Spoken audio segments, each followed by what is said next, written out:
ધોરણ 11 સાયન્સ.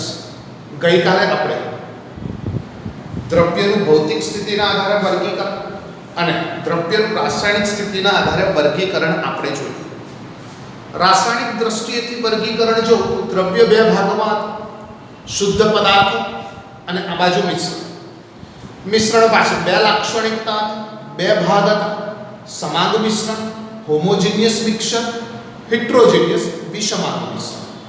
શુદ્ધ પદાર્થોમાં પણ બે ભાગ હતા: તત્વ એલિમેન્ટ, સંયોજન કમ્પાઉન્ડ. હવે આજે આપણે જે ટોપિક શીખવો છે એ છે દ્રવ્યના ગુણધર્મો અને એ ગુણધર્મોનું માપન. પહેલો મુદ્દો છે દ્રવ્યના ગુણધર્મો. જો હું રાસાયણિક અને ભૌતિક દ્રષ્ટિકોણથી વિચારું ને તો દ્રવ્ય પાસે મૂળભૂત રીતે બે પ્રકારના ગુણધર્મો છે. એમાંનો પહેલો એક ગુણધર્મ છે દ્રવ્યનો, જેને આપણે કહીએ છીએ ભૌતિક ગુણધર્મ, ફિઝિકલ પ્રોપર્ટીઝ.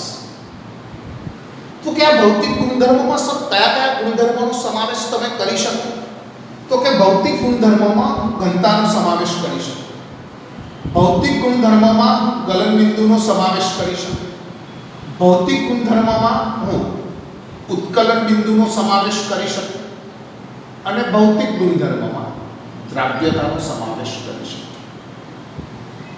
ઘનતા, ગલન બિંદુ, ઉત્કલન બિંદુ અને દ્રાવ્યતા, આવા કોઈ પણ ભૌતિક ગુણધર્મના માપન માટે, બરોબર ધ્યાન રાખજો, કોઈ પણ ભૌતિક ગુણધર્મના માપન માટે જે દ્રવ્ય છે એ દ્રવ્યનું સંઘટન કે એ દ્રવ્યની ઓળખ માં કોઈ પણ પ્રકારનો બદલાવ થતો નથી.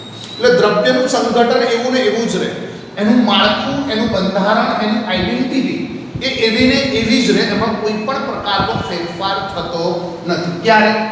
ઘનતા, ગલન બિંદુ, ઉત્કલન બિંદુ અને દ્રાવ્યતા જેવા ભૌતિક ગુણધર્મોનું માપન કરું ત્યારે. પણ જો મારી પાસે દ્રવ્યના બીજા ગુણધર્મનો જે પ્રકાર છે, જેને આપણે કહીએ છીએ રાસાયણિક ગુણધર્મ, રાસાયણિક ગુણધર્મ. હવે આવા રાસાયણિક ગુણધર્મોનું માપન તો કે કેવા? તો કે રાસાયણિક ગુણધર્મોમાં એસિડિકતા, બેઝિકતા, હવામાંના ઓટોની હાજરીની અંદર એને સળગાવવાનું એટલે દહનશીલતાનો ગુણધર્મ, અને કોઈ પણ રાસાયણિક પ્રક્રિયક સાથે પ્રક્રિયા માટેની પ્રતિક્રિયા. આવા કેટલાક રાસાયણિક ગુણધર્મો છે. હવે આ રાસાયણિક ગુણધર્મોનો મારે અભ્યાસ કરવો હોય, એસિડિકતાનો, બેઝિકતાનો, દહનશીલતાનો, તો મારી પાસે જે દ્રવ્ય છે એ દ્રવ્યના કમ્પલસરી રાસાયણિક ફેરફારો કરવા જ પડે. રાસાયણિક ફેરફારો કરવા પડે એનો અર્થ એવો થયો કે એ દ્રવ્યનું જે સંઘટન છે એ સંઘટન, એની ઓળખ બદલાય છે, એમાં ફેરફાર થાય છે. એનો અર્થ એવો થયો કે દ્રવ્યના મૂળભૂત, આમ જોવા જઈએ તો ત્રણ વર્ગીકૃત કરીશું, પણ બેઝિકલી બે છે. એક ભૌતિક ગુણધર્મ, બીજો એક રાસાયણિક ગુણધર્મ. ભૌતિક ગુણધર્મોમાં ઘનતા, ગલન બિંદુ, ઉત્કલન બિંદુ અને દ્રાવ્યતા છે. રાસાયણિક ગુણધર્મોમાં એસિડિકતા, બેઝિકતા, દહનશીલતા, પ્રતિક્રિયાત્મકતા છે. હું કોઈ પણ ભૌતિક ગુણધર્મનું માપન કરીશ ને તો એનું જે બંધારણ છે, એનું જે સ્ટ્રક્ચર છે, એનું જે માળખું છે ને, એ માળખામાં કોઈ જ ફેરફાર શક્ય નથી. પણ જો હું રાસાયણિક ગુણધર્મના માપનની વાત કરું તો એના માળખામાં 100% ફેરફાર થતો જોવા મળે, એનું બંધારણ બદલાય.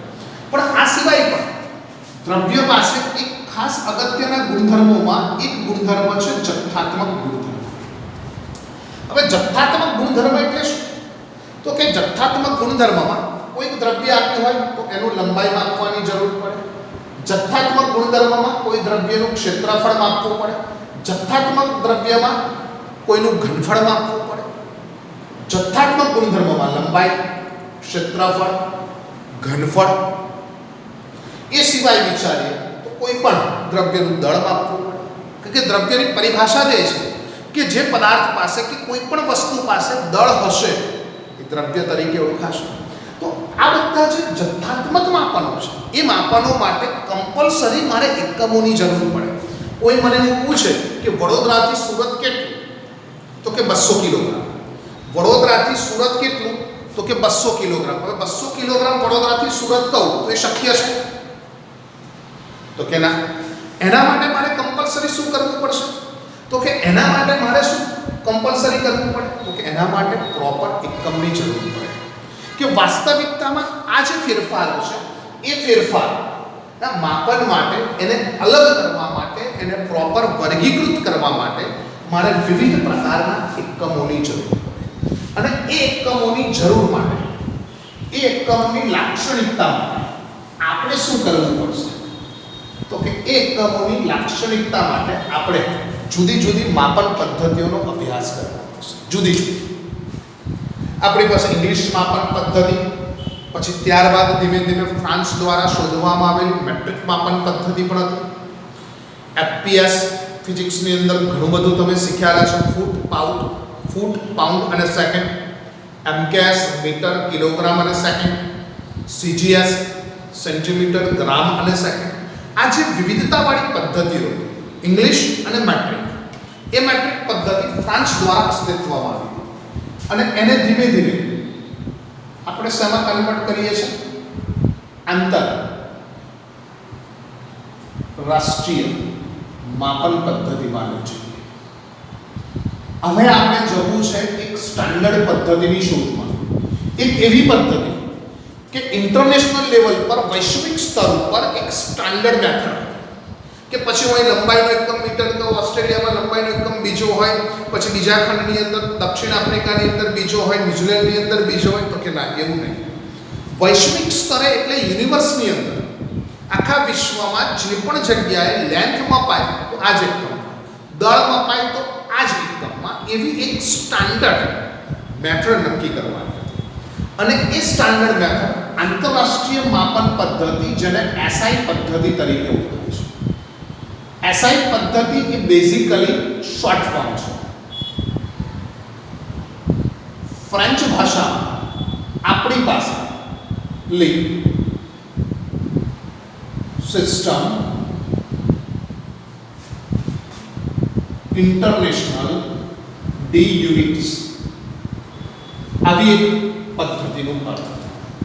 ફ્રેન્ચ લેંગ્વેજમાં લી સિસ્ટમ ઇન્ટરનેશનલ ધ યુનિટ્સ એનું શોર્ટ ફોર્મ એસઆઈ પદ્ધતિ, જે સામાન્ય રીતે વજન અને માપનની સામાન્ય સભા દ્વારા આ પદ્ધતિ નક્કી કરવાનો વિચાર, જેને આપણે 11મી સભા જનરલ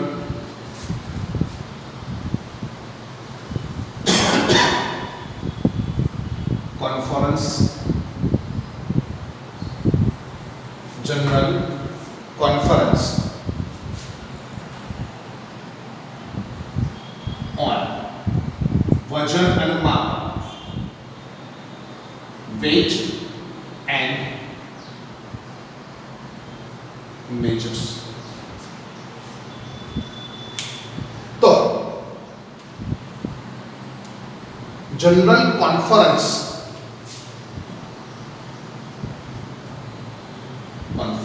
on વજન, weight, માપન, measures, જનરલ સામાન્ય, કોન્ફરન્સ એટલે સભા. 11મી general conference on weight and measures સામાન્ય સભા દ્વારા આ એક ઠરાવ મૂકવામાં આવ્યો કે ભાઈ આપણી પાસે એક સ્ટાન્ડર્ડ પદ્ધતિ હોવી જોઈએ, આપણી પાસે એક એવી વૈશ્વિક પદ્ધતિ હોવી જોઈએ કે જેના એકમોમાં, જેની રાશિઓમાં એક ચોક્કસપણું હોય, એક દ્રઢતા હોય, સ્થિરતા. એ માટે વાસ્તવિકતામાં CGPM, ખાસ ધ્યાન રાખજો full form, CGPM conference general the points at measures. Conference general the points at measures, જેનું શોર્ટ ફોર્મ છે CGPM.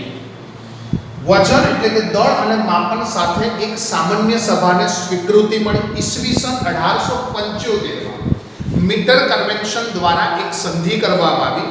એક કોલેબોરેશન કરવામાં આવ્યું કે ભાઈ આપણી પાસે હવે એક સ્ટાન્ડર્ડ પદ્ધતિ હોવી જોઈએ અને એ સ્ટાન્ડર્ડ પદ્ધતિ એટલે આપણી પાસે રહેલી એસઆઈ પદ્ધતિ. અને ત્યારબાદ એસઆઈ પદ્ધતિની અંદર એસઆઈ પદ્ધતિની મૂળભૂત રાશિ, એસઆઈ પદ્ધતિની અંદર સમાવેશ થયો રાશિની સંજ્ઞા. એસઆઈ પદ્ધતિની અંદર રાશિને અનુરૂપ એસઆઈ એકમો અને એ એસઆઈ એકમોની સંજ્ઞા એવા 4 ખાનાની અંદર આપણે એસઆઈ પદ્ધતિ ડિસાઈડ કરવાની છે. આમ તો ફિઝિક્સની અંદર તમે આ આખી એસઆઈ પદ્ધતિ શીખી ચૂક્યા છો. લી સિસ્ટમ ઇન્ટરનેશનલ ધ યુનિટ્સ એ ફ્રેન્ચ પૂરું નામ, એનું શોર્ટ ફોર્મ એટલે SI method. 11th general conference on weight and measures, વજન અને પરિમાપનની જે સામાન્ય સભા ભરાય એમાં એક વિચાર મૂકવામાં આવ્યો કે આ પદ્ધતિને સર્વસ્વીકૃતિ મળવી જોઈએ. જે તે સમયે conference generals at the points at measures એ જ સંસ્થા દ્વારા CGPM દ્વારા 1875માં મીટર કન્વેન્શન પદ્ધતિથી એની એક સંધિ, એક એપ્રોચ, એક કોલેબોરેશન થયું અને એ કોલેબોરેશનથી આપણી પાસે એક એસઆઈ પદ્ધતિ ડેવલપ થઈ. મૂળભૂત રાશિના સંદર્ભમાં 1, 2, 3, 4, 5, 6 અને 7 કેટલી મૂળભૂત રાશિ છે? 7. પહેલી ચલો લંબાઈ, બીજી દળ, ત્રીજી સમય, ચોથી વિદ્યુત પ્રવાહ, પાંચમી થર્મોડાયનેમિક અથવા તો એને ઉષ્માગતિકીય તાપમાન, છઠ્ઠું લંબાઈ, દળ, સમય, વિદ્યુત પ્રવાહ, ઉષ્માગતિકીય તાપમાન, પછી આવશે દ્રવ્યનો જથ્થો અને સાતમી આવશે પ્રદીપ્ત તીવ્રતા અથવા એને જ્યોતિ તીવ્રતા તરીકે પણ ઓળખવામાં આવે છે. રાશિની સંજ્ઞામાં લંબાઈ small and length, mass T, વિદ્યુત પ્રવાહ માટે I, ઉષ્માગતિકીય તાપમાન માટે કેપિટલ T, દ્રવ્યનો જથ્થો નંબર N અને IT. લેન્થની સંજ્ઞા L, લંબાઈ L, દળ M, સમય T, વિદ્યુત પ્રવાહ કેપિટલ I, ઉષ્માગતિકીય તાપમાન કેપિટલ T, સમય માટે સ્મોલ t, દ્રવ્યનો જથ્થો n અને પ્રદીપ્ત તીવ્રતા IT. હવે એસઆઈ પદ્ધતિમાં લંબાઈ માટેનો એકમ કયો બન્યો? મીટર. દળ માટેનો એકમ કયો બન્યો?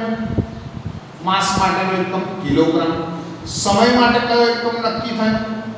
સેકન્ડ. વિદ્યુત પ્રવાહ માટે કયો એકમ નક્કી થયો? એમ્પિયર. ઉષ્માગતિકીય તાપમાન માટે કેલ્વિન. દ્રવ્યના જથ્થા માટે મોલ અને જ્યોતિ તીવ્રતા માટે કેન્ડેલા. મીટર માટે m, કિલોગ્રામ માટે kg, સેકન્ડ માટે s, એમ્પિયર માટે a, કેલ્વિન માટે k, મોલ માટે mol અને કેન્ડેલા માટે cd. આ એના એકમોની સંજ્ઞા. ફરી એક વખત એસઆઈ પદ્ધતિના સંદર્ભમાં બેટા હું ચર્ચા કરું તો એસઆઈ પદ્ધતિ બેઝિકલી 7 મૂળભૂત રાશિ છે. એ સિવાય આપણી પાસે કેટલીક સાધિત રાશિ છે. સાધિત રાશિ એટલે શું? તો કે સાધિત રાશિ એટલે મૂળભૂત રાશિની મદદથી આપણે સાધિત રાશિ શોધવાનો પ્રયત્ન કરીશું. એક ઉદાહરણ દ્વારા હું સમજાવવાનો પ્રયત્ન કરું કે તમારી પાસે 7 મૂળભૂત રાશિ છે. લંબાઈ, દળ, સમય, વિદ્યુત પ્રવાહ, ઉષ્માગતિકીય તાપમાન, દ્રવ્યનો જથ્થો અને પ્રદીપ્ત તીવ્રતા. હવે હું તમને એવું પૂછું કે ચાલો કદ. સામાન્ય રીતે કદની વાત આવે ને તો હું ml માં લખું કાં તો લીટરમાં લખું. નાનો એકમ મિલીલીટર છે અને મોટો એકમ લીટર છે. હવે અહીંયા ધ્યાનથી જુઓ. લંબાઈ, દળ, સમય, વિદ્યુત પ્રવાહ, ઉષ્માગતિકીય તાપમાન, દ્રવ્યનો જથ્થો અને પ્રદીપ્ત તીવ્રતા. લંબાઈનો એકમ મીટર, દળનો એકમ કિલોગ્રામ, સમયનો એકમ સેકન્ડ, વિદ્યુત પ્રવાહનો એકમ, એમ્પિયર ઉષ્માગતિકે તાપમાનનો એકમ, કેલ્વિન દ્રવ્યનો જથ્થાનો એકમ, મોલ અને પ્રદીપ્ત તીવ્રતાનો એકમ કેન્ડેલા. આ 7 મૂળભૂત રાશિમાં કદ કોઈ જગ્યાએ જોવા મળે? કોઈ જગ્યાએ લીટરનો ઉલ્લેખ છે? ના. તો પછી શું કદનો એસઆઈ એકમ નહીં પડે? દળ અને કદને ભેગા કરું ને તો મારી પાસે ઘનતા બને, દળ છેદમાં કદ. તો આનો એસઆઈ એકમ મેળવવા માટે દળનો એકમ છે, મારે પહેલા કદનો એસઆઈ એકમ મેળવવો પડશે.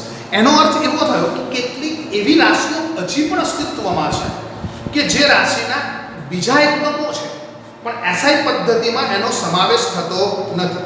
સપોઝ માની લો, એક ઉદાહરણ આપો બેટા, તમારી પાસે 25 degree Celsius is a temperature, તાપમાન છે, ટેમ્પરેચર.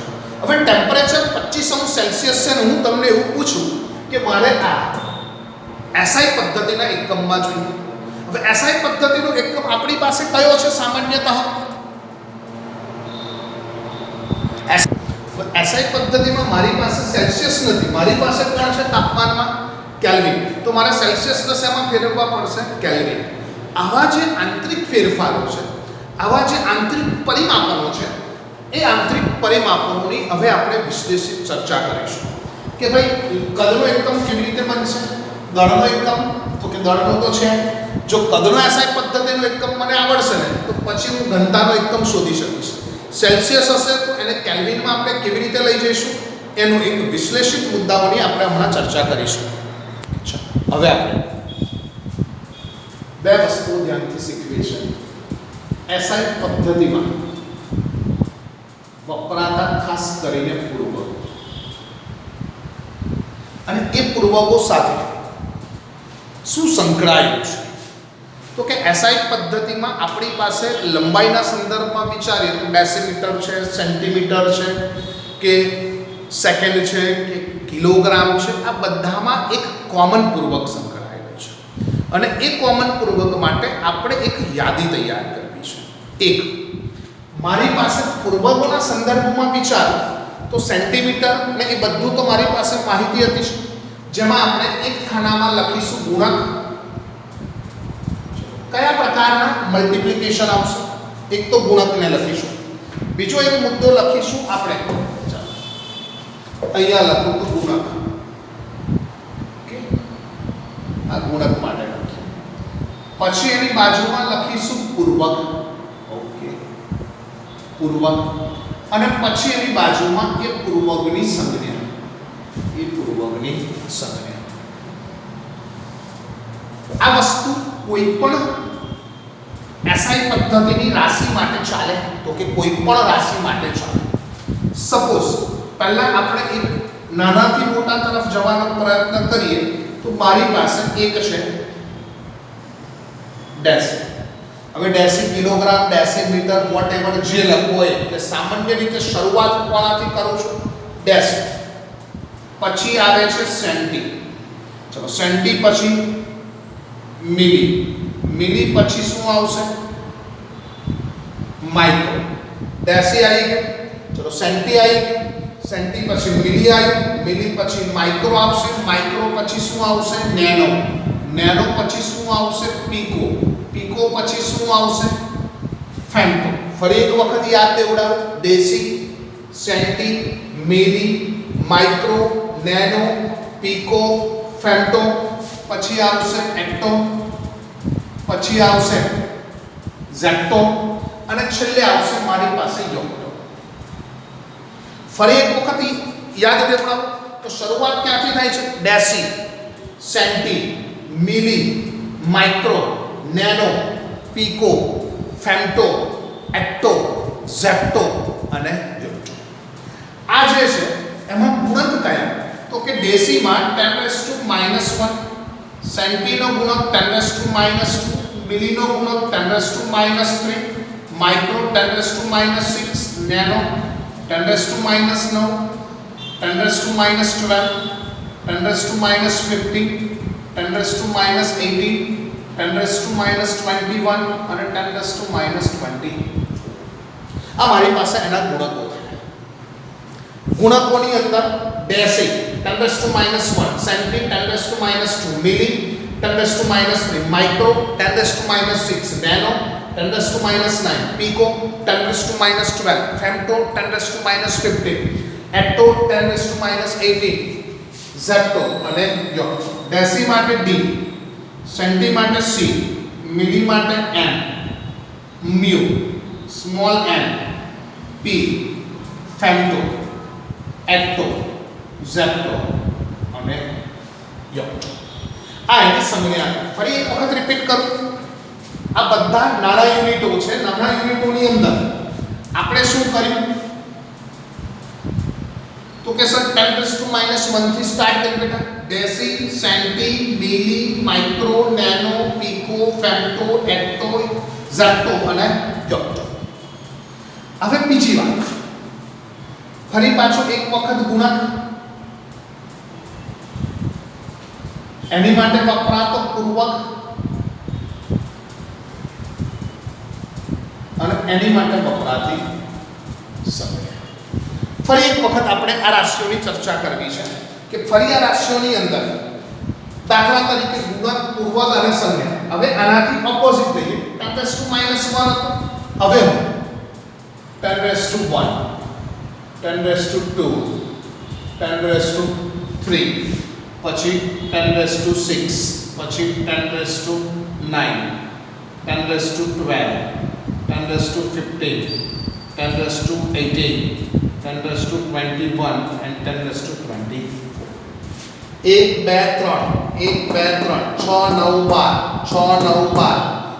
1 2 3 6 9 12 6 9 12 15 18 21 15 18 21 અને 24.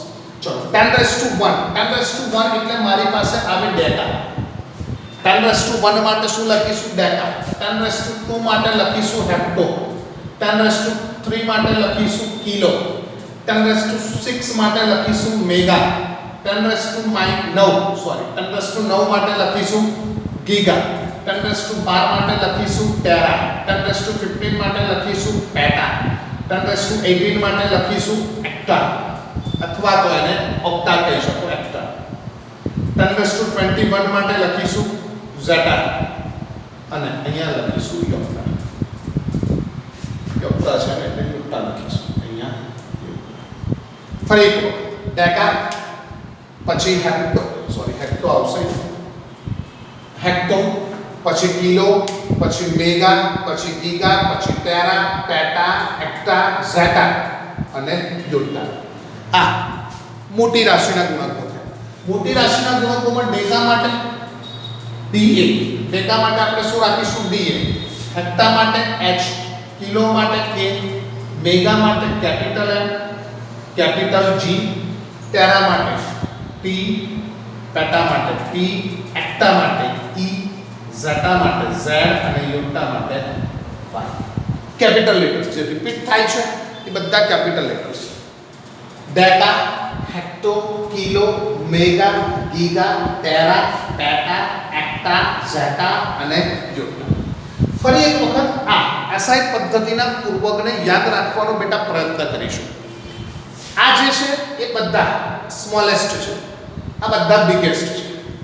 ચલો નાના એકમોથી શરૂ કરો. -1 તો deci, centi, milli, micro, nano, pico, femto, atto, zepto અને યોક્ટો. ફરી deci, centi, milli, micro, nano, pico, femto, atto, zepto અને યોક્ટો. મોટા એકમોથી શરૂ કરો તો deca, hecto, kilo, deca, hecto, kilo, mega, giga, tera, peta, exa, zeta અને યોક્ટા. ઘણા લોકો શોર્ટ ફોર્મની ટેકનિકો પણ આપશે, પણ જો એના ફૂલ ફોર્મ યાદ નહીં આવે અને સિમ્બોલમાં લોચા પડશે તો મુશ્કેલીમાં મુકાઈ જશો. એટલા માટે ખાલી તમારે આ એસઆઈ પદ્ધતિના પૂર્વકો યાદ રાખવાના છે. આનો ઉપયોગ શું? તો કે 1 સેન્ટીમીટર બરાબર ખાલી જગ્યા મીટર. તો કે સીધો જ જવાબ સેન્ટીમીટર બરાબર 10 raised to minus 2 મીટર.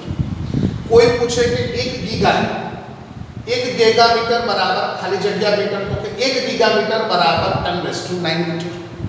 કોઈ પૂછે કે 1 નેનો સેકન્ડ બરાબર ખાલી જગ્યા સેકન્ડ, તો કે નેનોનું શું છે? Nano 10 raised to minus 9. 10⁻⁹ એટલે જ 10મા ધોરણમાં 1 નેનોમીટર બરાબર 10⁻⁹ આપણે લખતા હતા. એટલે આ સૌથી મહત્વની વસ્તુ છે પૂર્વગો. નેક્સ્ટ લેક્ચરમાં પૂર્વગો આપણે ફરી રિપીટ કરીશું કે નાનાથી મોટા સુધી કે મોટાથી નાના સુધીનું મહત્વ નથી, પોઝિટિવ અને નેગેટિવ ધ્યાન રાખવાનું. આ બધા સામાન્યતઃ નાના એકમો છે, ડેસી, centi, milli, micro, nano, pico, femto, એટ્ટો, Zepto અને યોટો. આ બધા મોટા એકમો છે. Deca, hecto, kilo, mega, giga, tera, peta, exa, zeta અને યોટા. ઘણાના પહેલા અક્ષર લઈને શોર્ટ ફોર્મ પણ બનાવશો. શોર્ટ ફોર્મ બનાવીને તમને કહેશે કે આ રીતે ગોખી લો. ગોખવાની જરૂર નથી, પ્રેક્ટિસ કરશો બેટા, તેમ તેમ તમને એ આવડતું જશે. નેક્સ્ટમાં આની એપ્લિકેશન્સ અને કેવી રીતે આપણે એક એકમ સાથે બીજા એકમને સાંકળી શકીએ એની આપણે ચર્ચા કરીશું.